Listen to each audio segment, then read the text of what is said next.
Frankenstein, or the Modern Prometheus, by Mary Shelley, Volume 1, Chapter 4. It was on a dreary night of November that I beheld the accomplishment of my toils. With an anxiety that almost amounted to agony, I collected the instruments of life around me, that I might infuse a spark of being into the lifeless thing that lay at my feet. It was already 1 in the morning, the rain pattered dismally against the panes, and my candle was nearly burnt out, when, by the glimmer of the half-extinguished light, I saw the dull yellow eye of the creature open. It breathed hard, and a convulsive motion agitated its limbs. How can I describe my emotions at this catastrophe, or how delineate the wretch, whom with such infinite pains and cares I had endeavoured to form? His limbs were in proportion, and I had selected his features as beautiful. Beautiful, good God! His yellow skin scarcely covered the work of muscles and arteries beneath. His hair was of a lustrous black and flowing, his teeth of a pearly whiteness, but these luxuriances only formed a more horrid contrast with his watery eyes, that seemed almost of the same colour as the dun white sockets in which they were set, his shrivelled complexion, and straight black lips. The different accidents of life are not so changeable as the feelings of human nature. I had worked hard for nearly 2 years, for the sole purpose of infusing life into an inanimate body. For this I had deprived myself of rest and health. I had desired it with an ardour that far exceeded moderation. But now that I had finished, the beauty of the dream vanished, and breathless horror and disgust filled my heart. Unable to endure the aspect of the being I had created, I rushed out of the room, and continued a long time traversing my bedchamber, unable to compose my mind to sleep. At length lassitude succeeded to the tumult I had before endured, and I threw myself on the bed in my clothes, endeavouring to seek a few moments of forgetfulness. But it was in vain. I slept indeed, but I was disturbed by the wildest dreams. I thought I saw Elizabeth, in the bloom of health, walking in the streets of Ingolstadt. Delighted and surprised, I embraced her, but as I imprinted the first kiss on her lips, they became livid with the hue of death, her features appeared to change, and I thought that I held the corpse of my dead mother in my arms. A shroud enveloped her form, and I saw the grave worms crawling in the folds of the flannel. I started from my sleep with horror. A cold dew covered my forehead, my teeth chattered, and every limb became convulsed, when, by the dim and yellow light of the moon, as it forced its way through the window shutters, I beheld the wretch, the miserable monster whom I had created. He held up the curtain of the bed, and his eyes, if eyes they may be called, were fixed on me. His jaws opened, and he muttered some inarticulate sounds, while a grin wrinkled his cheeks. He might have spoken, but I did not hear. One hand was stretched out, seemingly to detain me, but I escaped and rushed downstairs. I took refuge in the courtyard belonging to the house which I inhabited, where I remained during the rest of the night, walking up and down in the greatest agitation, listening attentively, catching and fearing each sound as if it were to announce the approach of the demoniacal corpse to which I had so miserably given life. Oh, no mortal could support the horror of that countenance. A mummy again endued with animation could not be so hideous as that wretch. I had gazed on him while unfinished. He was ugly then, but when those muscles and joints were rendered capable of motion, it became a thing such as even Dante could not have conceived. I passed the night wretchedly. Sometimes my pulse beat so quickly and hardly that I felt the palpitation of every artery. At others, I nearly sank to the ground through languor and extreme weakness. Mingled with this horror, I felt the bitterness of disappointment. Dreams that had been my food and pleasant rest for so long a space were now become a hell to me, and the change was so rapid, the overthrow so complete. Morning, dismal and wet, at length dawned, and discovered to my sleepless and aching eyes the church of Ingolstadt, its white steeple and clock, which indicated the 6th hour. The porter opened the gates of the court, which had that night been my asylum, and I issued into the streets, pacing them with quick steps, as if I sought to avoid the wretch whom I feared every turning of the street would present to my view. I did not dare return to the apartment which I inhabited, but felt impelled to hurry on, although wetted by the rain, which poured from a black and comfortless sky.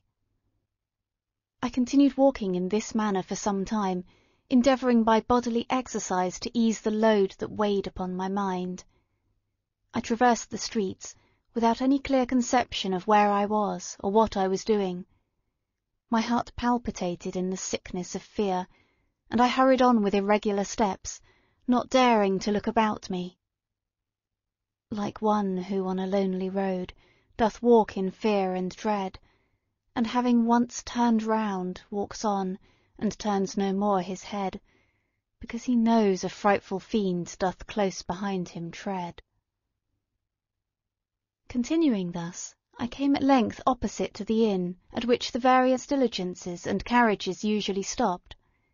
Here I paused, I knew not why, but I remained some minutes with my eyes fixed on a coach that was coming towards me from the other end of the street. As it drew nearer, I observed that it was the Swiss diligence. It stopped just where I was standing, and on the door being opened, I perceived Henry Clerval, who on seeing me instantly sprung out. "My dear Frankenstein," exclaimed he, "how glad I am to see you! How fortunate that you should be here at this very moment of my alighting!" Nothing could equal my delight on seeing Clerval. His presence brought back to my thoughts my father, Elizabeth, and all those scenes of home so dear to my recollection. I grasped his hand, and in a moment forgot my horror and misfortune. I felt suddenly, and for the first time during many months, calm and serene joy. I welcomed my friend, therefore, in the most cordial manner, and we walked towards my college.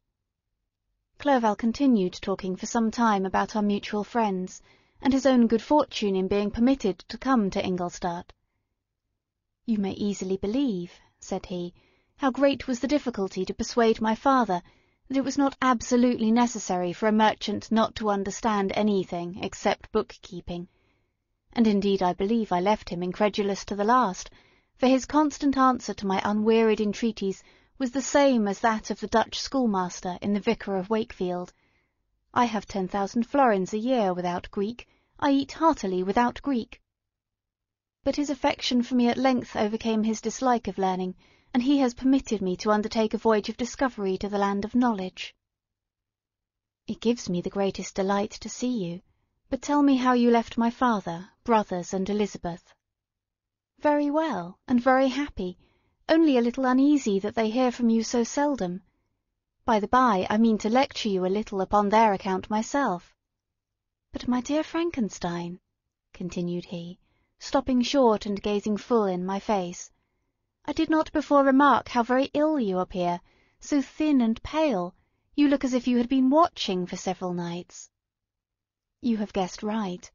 I have lately been so deeply engaged in one occupation, that I have not allowed myself sufficient rest, as you see. But I hope, I sincerely hope, that all these employments are now at an end, and that I am at length free." I trembled excessively. I could not endure to think of, and far less to allude to the occurrences of the preceding night. I walked with a quick pace, and we soon arrived at my college. I then reflected, and the thought made me shiver, that the creature whom I had left in my apartment might still be there, alive and walking about. I dreaded to behold this monster, but I feared still more that Henry should see him. Entreating him, therefore, to remain a few minutes at the bottom of the stairs, I darted upward towards my own room. My hand was already on the lock of the door before I recollected myself. I then paused, and a cold shivering came over me. I threw the door forcibly open, as children are accustomed to do when they expect a spectre to stand in waiting for them on the other side, but nothing appeared. I stepped fearfully in. The apartment was empty, and my bedroom was also freed from its hideous guest. I could hardly believe that so great a good fortune could have befallen me, but when I became assured that my enemy had indeed fled, I clapped my hands for joy, and ran down to Clerval. We ascended into my room, and the servant presently brought breakfast, but I was unable to contain myself. It was not joy only that possessed me. I felt my flesh tingle with excess of sensitiveness, and my pulse beat rapidly. I was unable to remain for a single instant in the same place. I jumped over the chairs, clapped my hands, and laughed aloud. Clerval at first attributed my unusual spirits to joy on his arrival, but when he observed me more attentively, he saw a wildness in my eyes for which he could not account, and my loud, unrestrained, heartless laughter frightened and astonished him. "My dear Victor," cried he, "what, for God's sake, is the matter? Do not laugh in that manner. How ill you are! What is the cause of all this?" "Do not ask me," cried I, putting my hands before my eyes, for I thought I saw the dreaded spectre glide into the room. "He can tell! Oh, save me! Save me!" I imagined that the monster seized me. I struggled furiously, and fell down in a fit. Poor Clerval! What must have been his feelings? A meeting which he anticipated with such joy so strangely turned to bitterness. But I was not the witness of his grief, for I was lifeless, and did not recover my senses for a long, long time.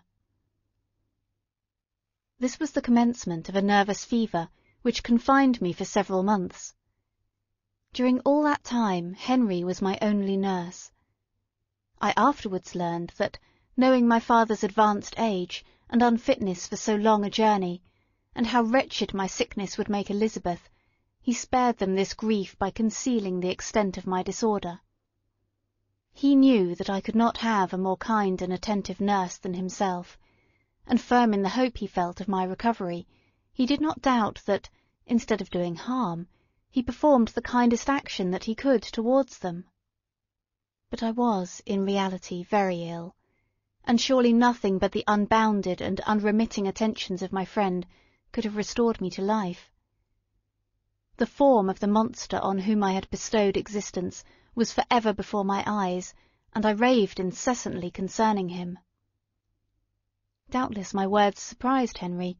He at first believed them to be the wanderings of my disturbed imagination, but the pertinacity with which I continually recurred to the same subject persuaded him that my disorder indeed owed its origin to some uncommon and terrible event. By very slow degrees, and with frequent relapses, that alarmed and grieved my friend, I recovered. I remember the first time I became capable of observing outward objects with any kind of pleasure. I perceived that the fallen leaves had disappeared, and that the young buds were shooting forth from the trees that shaded my window. It was a divine spring, and the season contributed greatly to my convalescence. I felt also sentiments of joy and affection revive in my bosom. My gloom disappeared, and in a short time I became as cheerful as before I was attacked by the fatal passion.